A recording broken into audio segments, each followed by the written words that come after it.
ان الحمد للہ ورسولہ الکریم۔ اے معزز احباب، آج کی اس ویڈیو میں ہم جانیں گے مرد کے لیے کتنے وزن چاندی کی انگوٹھی پہننا جائز ہے، اور انگوٹھی کس ہاتھ میں پہننا بہتر ہے، اور کون سی انگلی میں پہننا بہتر ہے، اور کون سی انگلی میں پہننا جائز نہیں ہے، اور کون کون سی دھات کی انگوٹھی پہننا جائز ہے۔ ان ساری باتوں کو ہم انشاءاللہ اس ویڈیو میں جانیں گے، اس لیے شروع سے آخر تک ہمارے ساتھ جڑے رہیں۔ اللہ کے رسول صلی اللہ علیہ وسلم نے چاندی کی انگوٹھی پہنی ہے۔ اللہ کے رسول صلی اللہ علیہ وسلم نے ارشاد فرمایا، مجھ کو اللہ نے انگوٹھی اور جوتا پہننے کا حکم دیا، اور یہ حکم استحبابی ہے، اس لیے سنت کی نیت سے انگوٹھی کا پہننا یہ مستحب ہے،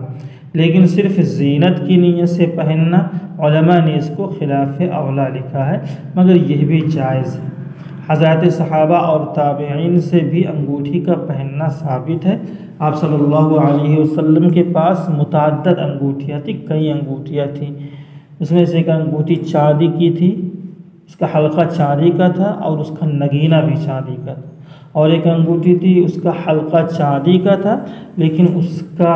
نگینہ عقیق، ایک پتھر ہوتا ہے کالے رنگ کا، بہت قیمتی پتھر ہوتا ہے، اس کا تھا، اور ایک انگوٹھی تھی اس میں حبشی نگینہ تھا۔ تو اللہ کے رسول صلی اللہ علیہ وسلم کے پاس مختلف انگوٹھیاں تھیں۔ تو حضرات صحابہ اور تابعین سے بھی انگوٹھی کا پہننا ثابت ہے، اور انگوٹھیوں پر نقش کرانا، یعنی کوئی چیز، کچھ دعا وغیرہ یا کلمہ وغیرہ لکھانا بھی جائز ہے، یہ ثابت ہے۔ حضرت انس رضی اللہ تعالیٰ عنہ فرماتے ہیں کہ آپ صلی اللہ علیہ وسلم کی انگوٹھی پر لا الہ الا اللہ محمد رسول اللہ صلی اللہ علیہ وسلم لکھا ہوا تھا، اور آپ صلی اللہ علیہ وسلم نے حضرات صحابہ کرام کو انگوٹھیوں پر محمد الرسول اللہ لکھانے سے، نقش کرانے سے منع فرمایا تھا۔ اس کی وجہ یہ لکھی گئی ہے کہ آپ صلی اللہ علیہ وسلم خطوط اور فرامین جو دوسرے بادشاہوں کے پاس بھیجتے تھے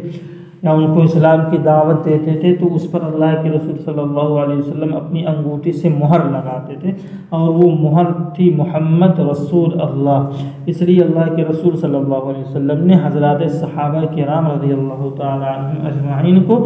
اپنی انگوٹھیوں پر محمد الرسول اللہ لکھانے سے منع فرمایا تھا، تاکہ جو ہے اللہ کے رسول کی مہر سے کسی کا مہر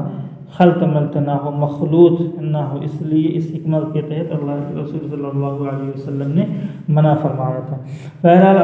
لیکن اب یہ ممانعت جو ہے نہیں ہے، کیونکہ اللہ کے رسول صلی اللہ علیہ وسلم کا زمانہ ختم ہو گیا، اس لیے اب وہ جو ہے خلط ملط ہونے کا شبہ اور ڈر نہیں رہا۔ اس لیے اس وقت اگر کوئی اپنی انگوٹھی پر محمد رسول اللہ لکھانا چاہے یا لا الہ الا اللہ لکھانا چاہے تو وہ لکھا سکتا ہے، اس کے لیے جائز ہے، یا کوئی اور دعا لکھانا چاہے وہ بھی لکھا سکتا ہے۔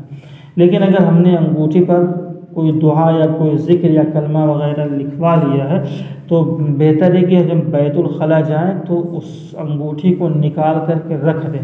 بیت الخلاء سے فارغ ہونے کے بعد پھر انگوٹھی پہنیں، کیونکہ اللہ کے رسول صلی اللہ علیہ وسلم نے جو انگوٹھی پہنی تھی اور اس پر لا الہ الا اللہ لکھا ہوا تھا، تو جب اللہ کے رسول بیت الخلاء وغیرہ جاتے تو اس انگوٹھی کو نکال کر رکھ دیتے تھے، پھر فارغ ہو کر کے آتے تب انگوٹھی پہن لیتے۔ تو اس لیے احترام کی وجہ سے احتراماً جو ہے یہ جائز نہیں ہے، درست نہیں ہے کہ ہم بیت الخلاء میں انگوٹھی پہن کے جائیں جس پر کچھ لکھا ہوا ہو۔ تو اگر ہم پہنے ہوئے ہیں اور انگوٹھی پر کوئی ذکر وغیرہ لکھائے ہوئے ہیں تو اس کو نکال کر کے جانا یہ ضروری ہے۔ اور دوسری چیز، انگوٹھی جو ہم پہنتے ہیں وہ کتنے وزن کی ہو جائے، تو مردوں کے لیے تو صرف چاندی کی انگوٹھی پہننا جائز ہے، اور کسی بھی دھات کی، چاندی کو چھوڑ کر کے چاہے وہ سونا ہو یا لوہا ہو یا پیتل ہو یا اسٹیل ہو یا کوئی بھی دھات ہو، کسی بھی دھات کی انگوٹھی مردوں کے لیے جائز نہیں ہے،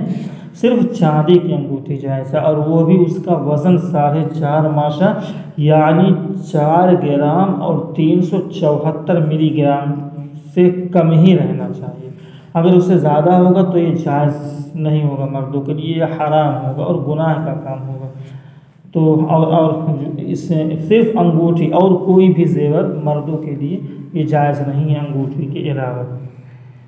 آپ صلی اللہ علیہ وسلم جو انگوٹھی پہنا کرتے تھے تو اکثر آپ صلی اللہ علیہ وسلم زیادہ تر داہنے ہاتھ میں انگوٹھی پہنتے تھے، اور بائیں ہاتھ میں بھی اللہ کے رسول سے انگوٹھی پہننا ثابت ہے۔ تو دائیں اور بائیں ہاتھ میں دونوں میں ہم انگوٹھی پہن سکتے ہیں، جائز ہے، لیکن چونکہ زیادہ تر آپ صلی اللہ علیہ وسلم داہنے ہاتھ میں انگوٹھی پہنتے تھے، اس لیے داہنے ہاتھ میں انگوٹھی پہننا زیادہ بہتر ہے۔ اب بائیں ہاتھ میں بھی پہن سکتے ہیں، جائز ہے۔ پھر وہ بھی کون سی انگلی میں پہننا زیادہ ہے؟ تو وہ سب سے چھوٹی انگلی جس کو خنصر کہتے ہیں، اس انگلی میں، دائیں ہاتھ کی جو سب سے چھوٹی انگلی ہے خنصر، اس میں انگوٹھی آپ صلی اللہ علیہ وسلم پہنتے تھے۔ اور آپ صلی اللہ علیہ وسلم نے شہادت کی انگلی اور بیچ والی انگلی اور انگوٹھے میں انگوٹھی پہننے سے منع فرمایا ہے، اس لیے ہم جو ہے سب سے چھوٹی والی انگلی خنصر میں، سب سے چھوٹی والی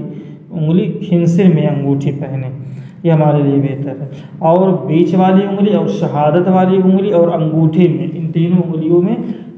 انگوٹھی پہننا یہ جائز نہیں ہے، کیونکہ اللہ کے رسول صلی اللہ علیہ وسلم نے اس سے صراحتاً منع فرمایا ہے۔ ہاں، چھوٹی والی انگلی میں انگوٹھی آپ صلی اللہ علیہ وسلم پہنتے تھے تو اس میں ہمیں انگوٹھی پہننا چاہیے،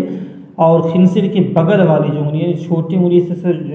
جو بغل والی جو انگلی جس کو بنصر کہتے ہیں، اس میں بھی پہن سکتے ہیں، جائز ہے، کیونکہ اللہ کے رسول نے اس میں پہننے سے منع نہیں فرمایا، تو اس میں بھی ہم پہن سکتے ہیں، لیکن ہمارے لیے سب سے بہتر یہی ہے کہ ہم سب سے چھوٹی والی جو انگلی ہے جس کو خنصر کہتے ہیں اس میں پہنیں، کیونکہ اللہ کے رسول اسی میں انگوٹھی پہنا کرتے تھے۔